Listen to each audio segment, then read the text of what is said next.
พี่น้องซุ่มเจ้าเห็นข่าวแผ่นดินไหวบ่ป๊าดว่าเป็นตาย้านครับแต่พี่น้องเอ่ยพอกับบ่นึกบ่ฝันว่าประเทศไทยสิพ่อไปแผ่นดินไหวรุนแรงจังซี่เขาเจ้าว่าศูนย์กลางมันอยู่ประเทศเมียนมาพุ่นน่ะห่างจากจังหวัดแม่ฮ่องสอนอำเภอท่ามะปางทางทิศตะวันตกเฉียงเหนือไปประมาณ326กิโลเมตรมีความแรงประมาณ7.5ลิกเตอร์พนบักลึก10กิโลเมตรพี่น้องเอ่ย มาฮอดประเทศไทยสั่นสะเทือนมาฮอดประเทศไทยพี่น้องฮอดกรุงเทพฮอดเชียงใหม่ฮอดหลายๆจังหวัดทั่วประเทศไทยเนี่ยนนทบุรีก็ถูกหลายพะนะว่ากรุงเทพติเนาะตึกบักใหญ่เป็นตึกของสำนักงานตรวจเงินแผ่นดินสตงแหมตึก30ชั้นเขาเจ้าว่าเงินงบประมาณในการสร้าง2,000กว่าล้านพี่น้องเอ่ยทันกันโครงสร้างนี่เรียบร้อยแล้วถล่มลงมาอุ้ยตะลิโตนชาติให้คนงั้นประมาณ400กว่าคนอยู่ในนั้นน่ะเขตอนุวัตจัดให้นี่บอกว่าตอนสำรวจตอนประมาณ3ทุ่มครึ่งเนี่ยพบคนเสียชีวิตแล้ว8รายแล้วสูญหาย110รายสูญหายน่ะบาดเจ็บอีกอุ้ยผู้ลังคนน่ะพี่น้องเอ้ย ติดอยู่ในเหล็กเขาเจ้าเอาออกบ่ได้ติดอยู่ในอิฐในหยังนั่นน่ะโอ้ยแต่นี่โตนชาติให้แล้วก็สิทรมานเนาะต้องไปใช้เครื่องมือในการหักตัดในการง้างแล้วออกเนาะอู้ยลดโตนชาติให้วินาทีที่ตึกถล่มเนี่ยอุ้ยเขาเจ้าปล่อยมาต้องหลายคลิปถ่ายมาอยู่แก่นั่นอยู่แก่นี่ก็สิเห็นมันปล่อยต้นเต้นอยู่โดนเติบละเนาะพี่น้องเพราะว่าเขาเจ้าว่ามันสั่นอยู่หลายนาทีเติบดิเริ่ม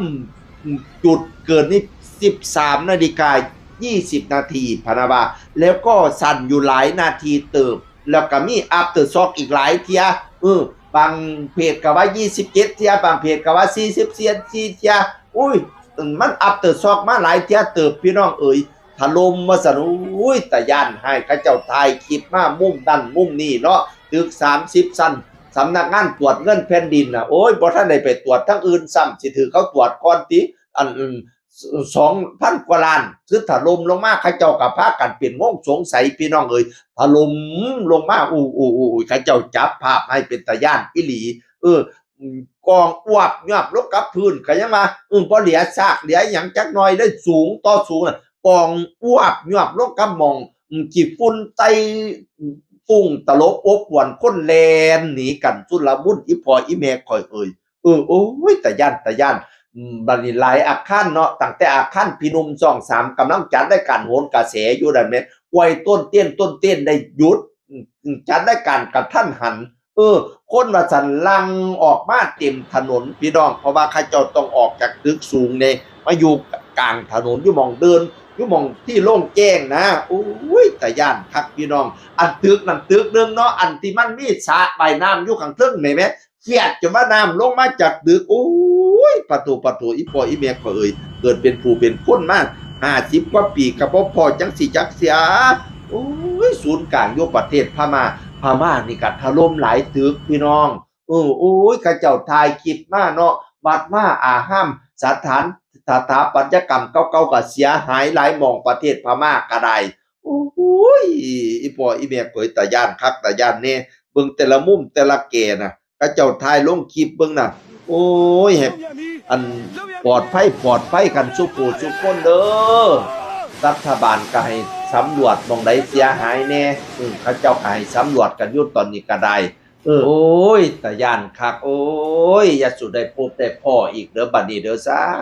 ธุคุณพระพุทธพระธรรมพระสงฆ์ให้มาปกมาบังมากังมาเหลี่ยมแน่ถอนขะน้อยคุณพระพุทธให้มาบังหลังคุณธรรมังให้มาบังหน้าสังฆาเจ้าปกกะมอมพระอินทร์พระพรหมพระยมพระการเทพบุตรจันหาเทวดาจันจีเมธรณีเบื้องใต้จงให้เลี้ยงแง่งแน่ถอน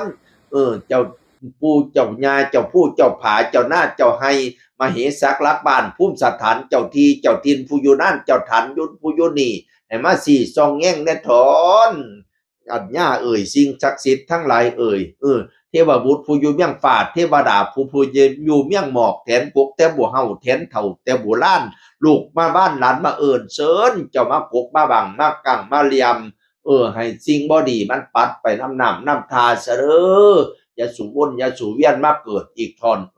โอ้ยอย่าได้พบอันหันอย่าได้พานอันให้จักเสียเด้อบัดนี้เด้อให้พอแต่แนวดีๆเด้อบัดนี้เด้อจากผู้ขาเสียงอึ้งคนเก่ามาเว้าสู่ฟังสวัสดีครับสวัสดีครับ